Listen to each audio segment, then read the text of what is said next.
And he's been balling out for a long time, and just the consistency that he has, and then my sons, man, like this, that's tough, man. I mean, that's tough to know that that's it, and that walk won't happen again. That's tough. We've been doing this for a long time. We're now tuned in to the Dark Times channel. And so here we go again, back with another one. Welcome back to the Dark Times channel. And before I get started, make sure you guys go ahead and hit that like button for me. And if you're not new to the channel and you've been enjoying the content so far on this channel, make sure you guys go ahead and hit that subscribe button for me real quick as well. And so let's go ahead and get into it. Let's go ahead and break it down. Unfortunately, Colorado lost not even a close one yesterday to BYU. They got it handed to them.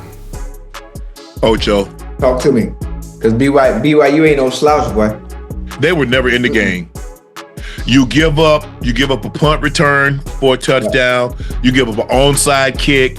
It's Coach Prime's job to have this team prepared and ready to play better than what they showed up today. It's really that simple. Let's not make it they had a chance. No, they didn't. And it's unfortunate for those guys that have to go out that way, because for a lot of them, this is the last time that they're ever going to put on a football jersey or a football uniform. And I thought from the start that it was going to be a difficult task for Colorado to take down BYU, just for the mere size that BYU has. You're talking about 6'6" guys, 6'7" guys, 350-pound guys across the line. It looked as if they didn't belong. Ocho, I thought this. It almost looked like they didn't belong, as if they were the JV team and the JV team is scrimmaging against varsity. For some reason, BYU just looked faster. They look a little bit more dominant at the point of attack. Yes, but something ain't right. And then you look at Colorado, they're just not built like that, not yet. They got a few guys that, can handle that size. A lot of men come every Saturday, but I know if I ask a brother to come 5, 6, 7, 8 times, I'm gonna lose him. God damn! I'm gonna lose him, Charlemagne. No, but if I say, hey, brother, look, But for the most part, they're still relatively small up front compared to some of these other teams. And then on top of that, BYU is a team full of second-year seniors. Because a lot of these guys at BYU, they go on their missions and they redshirt. And then by the time they're done with school, they're 24, 25 years old. And so you're talking about a team full of grown men. And so these are grown men that are never going to lace them up again, going up against a lot of young guys that have everything in front of them, at least as it relates to football, and still have a lot to look forward to on the football field. And a lot of these guys on Colorado still have a lot of growing up to do. And that leads me to Travis Hunter. And I've tried to remain neutral, or as neutral as I could, but it's getting harder and harder. What you, JT? I don't even know her. She loves me and I love her. So what? JT, this ain't got nothing to do with you. I love you, JT. I love you. But I'm in love with Doug. If you really love him, you gotta tell him the truth. I can't. You're talking about marrying my brother. I can't let you. You hear me? I can't. And it's really unfortunate, like I said before, because I don't see Travis Hunter listening to reason on this particular matter. For the simple fact, like I said, they've been paying bills together. They've been through a lot together. And it looks like she's been lining him up the whole time. Her and her brother have kind of lined him up from the get-go. I didn't dub. I just didn't respond to him. He wasn't my type. So then I left him. I wasn't her type. I left him in my DMs for like 2 months. The story started, love story. Bro, it's crazy. It's kind of funny because now her brother is like my best friend. Yeah, I see y'all rocking a lot together. Yeah. He's here at the house, but he's at work right now.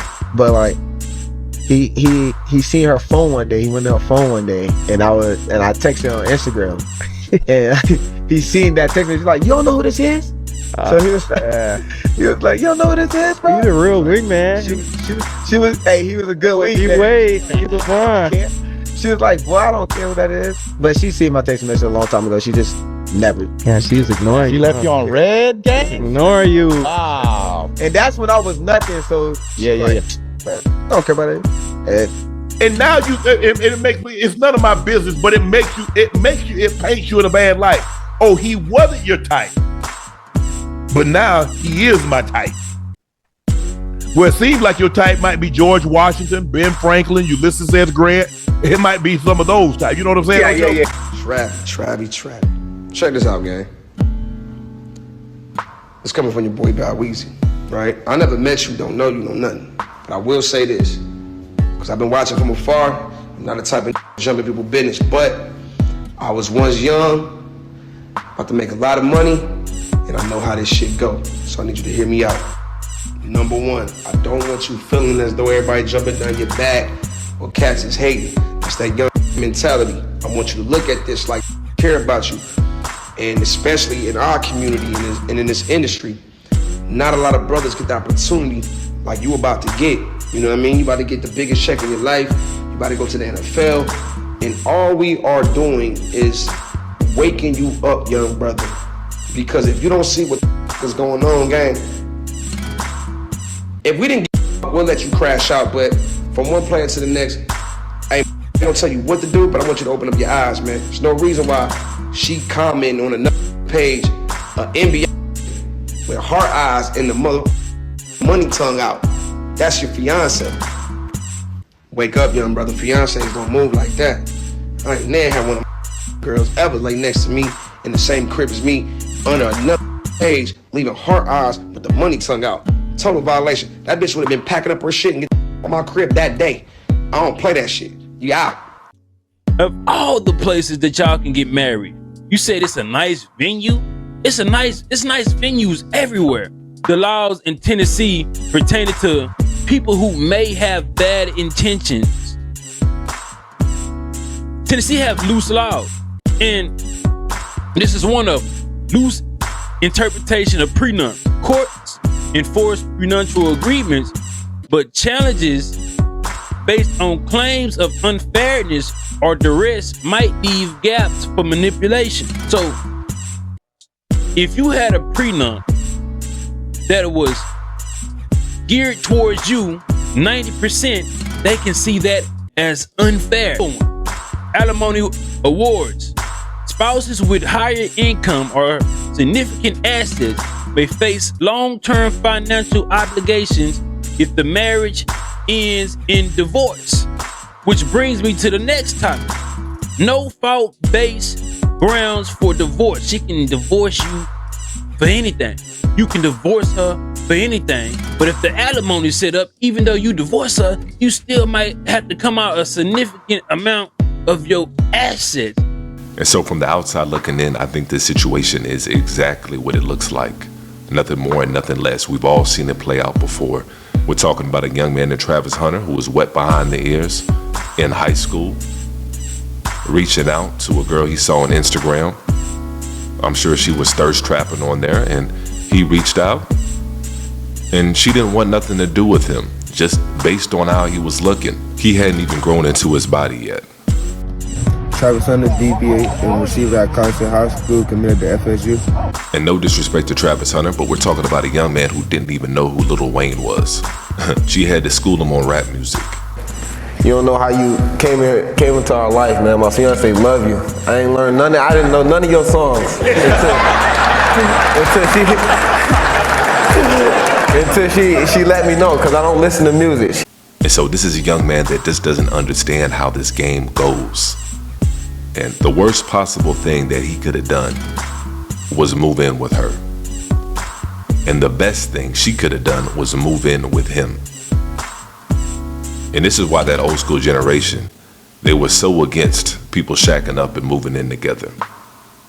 And it's not just because, you're burning in sin, as they would say, but it's for this exact reason right here. It blinds you.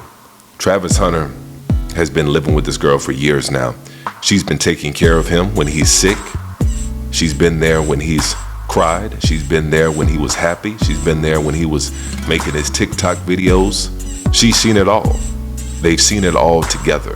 And that's almost an inseparable bond, especially for a young man that's so impressionable right now. And so a lot can happen between now and the end of training camp, whenever the wedding is supposed to take place. And so you never know. But that's one of the reasons why I entitled the video What I Did, On Our Own. Meaning everybody has to make their own decisions. Everybody has to go their own way.